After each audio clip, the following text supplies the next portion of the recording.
आखिर कौन थे कबीर साहिब जी के माता पिता? जरूर सुने मिस्टर रिंकू ऑफिशियल चैनल के साथ। भक्तिकाल के निर्गुण संत परंपरा के पुरोधा के रूप में प्रसिद्ध कबीर साहिब कोई आम संत नहीं थे। कबीर साहिब स्वयं परमेश्वर हैं, जो लीला हेतु सशरीर इस पृथ्वी पर आए और सशरीर चले गए। कबीर साहिब के सशरीर जाने के समय के तो साक्ष्य आज भी पुस्तकों में उपलब्ध हैं तथा इतिहास गवाह है, किंतु कबीर साहिब के सशरीर सतलोक आने के प्रत्यक्ष गवाहों की जानकारी के अभाव में मनगढ़ंत कहानियां बनाई गई। वास्तव में वेदों में परमेश्वर के लिखे गुणों के अनुसार कबीर सतलोक से सीधे लहरतारा तालाब पर कमल के पुष्प पर विराजमान हुए थे। कबीर साहिब का जन्म माता से नहीं हुआ। कबीर साहिब जी का माता से जन्म नहीं हुआ था। उनके कोई माता पिता भी नहीं थे। स्वयं कबीर साहिब जी ने कबीर सागर के अगम निगम बोध में कहा है, माता पिता मेरे कछु नाही, न मेरे घर दासी, जुल्हे का सुत आन कहाया, जगत करे मेरी हांसी। की राह हम नहीं आए, जन्म मरण में नहीं समाये, त्रिगुण पांच तत्व हमरे नाही, इच्छा रूपी देह हम आही। कौन थे नीरू नीमा? नीरू नीमा जुलाहे दंपत्ति थे। वे निसंतान थे। नीरू और नीमा ब्राह्मण दंपत्ति थे, जिनका मुसलमानों द्वारा जबरन धर्म परिवर्तन कराया गया था। नीरू का नाम गौरी शंकर था एवं नीमा का नाम सरस्वती था। गौरी शंकर ब्राह्मण भगवान शिव का उपासक था तथा शिव पुराण की कथा करके भगवान शिव की महिमा का गुणगान किया करता था। गौरी शंकर निर्लोभी था। कथा करने से जो धन प्राप्त होता था उसे धर्म में ही लगाया करता था।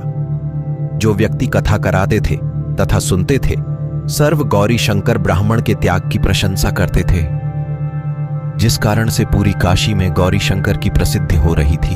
अन्य स्वार्थी ब्राह्मणों का कथा करके धन एकत्रित करने का धंधा बंद हो गया। इस कारण से वे ब्राह्मण उस गौरी शंकर ब्राह्मण से ईर्ष्या रखते थे।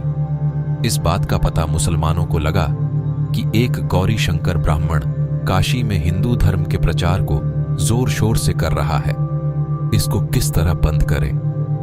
मुसलमानों को पता चला कि काशी के सर्व ब्राह्मण गौरी शंकर ईर्ष्या रखते हैं। इस बात का लाभ मुसलमानों ने उनका धर्म परिवर्तन करके उठाया। पुरुष का नाम नूर अली उर्फ नीरू तथा स्त्री का नाम नियामत उर्फ नीमा रखा गया। ब्राह्मणों ने समाज से बहिष्कृत कर दिया। धर्म परिवर्तित होने के कारण उनके लिए रोजगार की समस्या आ खड़ी हुई, जिसका निराकरण करते हुए दोनों पति पत्नी ने जुलाहे का कार्य प्रारंभ कर दिया। विवाह को कई वर्ष बीत गए थे।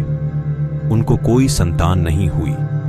दोनों पति पत्नी ने बच्चे होने के लिए बहुत अनुष्ठान किए, साधु संतों का आशीर्वाद भी लिया, परंतु कोई संतान नहीं हुई। हिंदुओं द्वारा उन दोनों का गंगा नदी में स्नान करना बंद कर दिया गया था, किंतु हृदय से वे दोनों ही अब तक हिंदू धर्म की साधना ही करते रहे। गंगा में नहाने से रोक लगने पर उन्होंने उस तालाब में नहाना प्रारंभ कर दिया, जो उनके निवास स्थान से लगभग 4 किमी दूर था। यह एक लहरतारा नामक सरोवर था, जिसमें गंगा नदी का ही जल लहरों के द्वारा नीची पटरी के ऊपर से उछल कर आता था, इसलिए उस सरोवर का नाम लहरतारा पड़ा। उस तालाब में बड़े बड़े कमल के फूल उगे हुए थे। सतलोक से सशरीर अवतरित हुए परमेश्वर कबीर वेदों में प्रमाण है कि परमेश्वर कबीर अपनी आत्माओं को ज्ञान समझाने के उद्देश्य से पृथ्वी पर अवतरित होते हैं। पूर्ण परमेश्वर का जन्म मां से नहीं होता। वे सशरीर स्वयं अवतरित होते हैं एवं उनकी मृत्यु भी नहीं होती। वे सशरीर सतलोक जाते हैं। परमेश्वर कबीर साहिब ज्येष्ठ मास की शुक्ल पूर्णमासी विक्रमी संवत 1455 सन 1368 को आकाश से आकर लहरतारा तालाब के ऊपर विराजमान हुए। इस घटना के प्रत्यक्ष दृष्टा आर्षि अष्टानंद जी थे। आर्षि अष्टानंद जी रामानंद जी के शिष्य थे, जो अपनी दैनिक साधना के लिए लहरतारा तालाब के पास एकांत में बैठे हुए थे।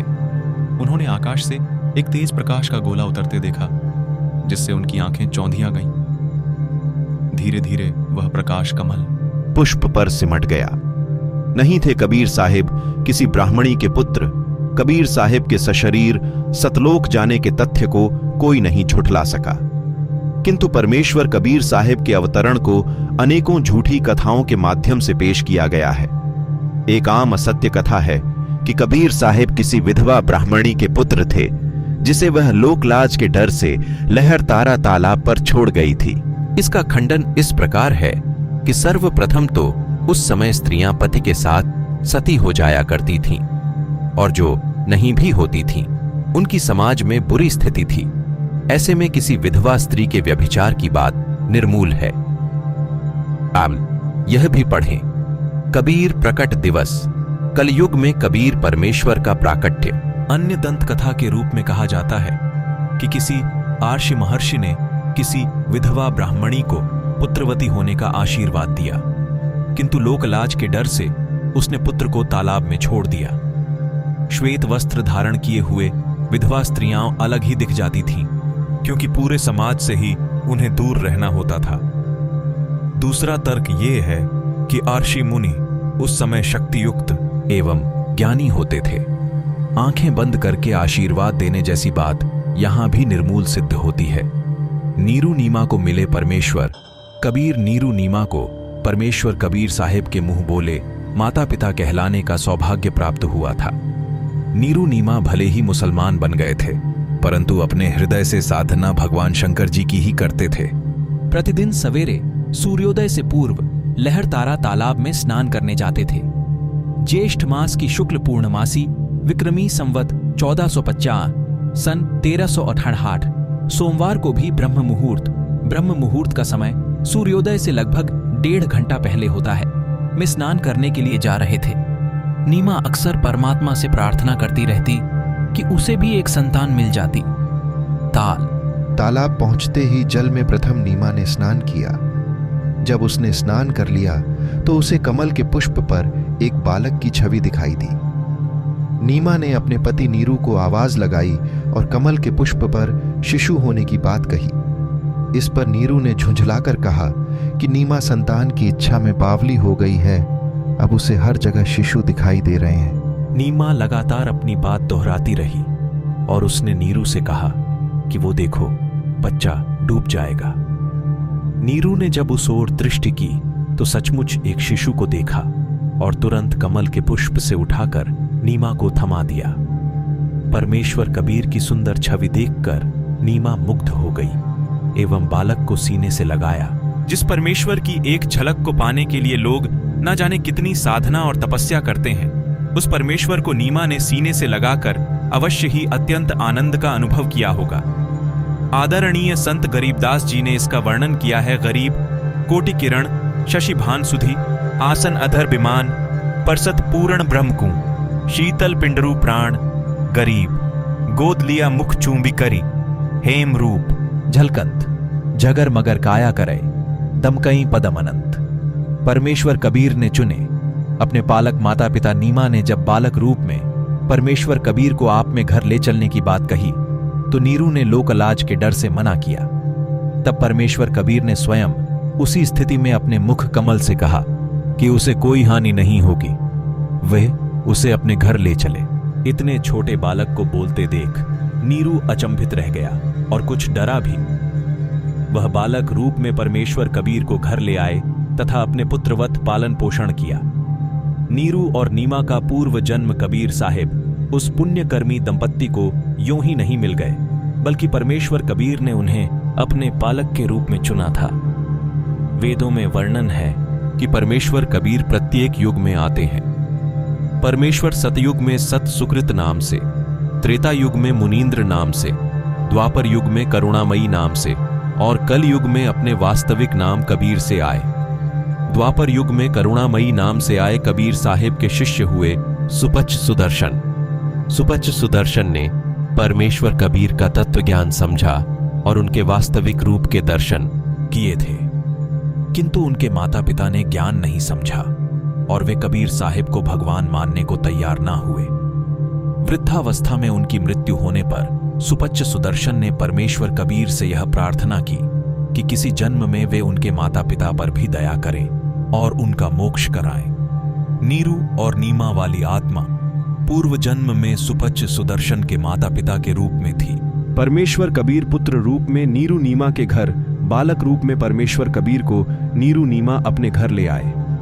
सारी सृष्टि का रचनहार अपने बालक रूप में इतना सुंदर था कि उसे देखने संपूर्ण काशी के लोग आए। नीरू और नीमा के घर मानो मेला सा लग गया। लोगों ने परमेश्वर कबीर को देवताओं का अवतरित रूप बताया। परमेश्वर कबीर की उस मन मोहने वाली छवि की एक झलक पाने स्वर्ग से देवता स्वयं आए थे। परमेश्वर कबीर प्रत्येक युग में आना तत्व ज्ञान समझाने के लिए इस मृत्युलोक में आते हैं।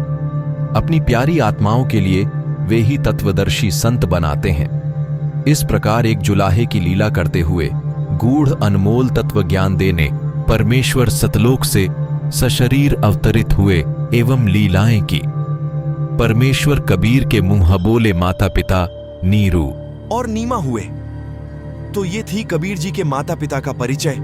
वीडियो अच्छा लगे तो इसको लाइक करें, कमेंट में अपनी राय जरूर दें और मिस्टर रिंकू ऑफिशियल चैनल को सब्सक्राइब करें। धन्यवाद।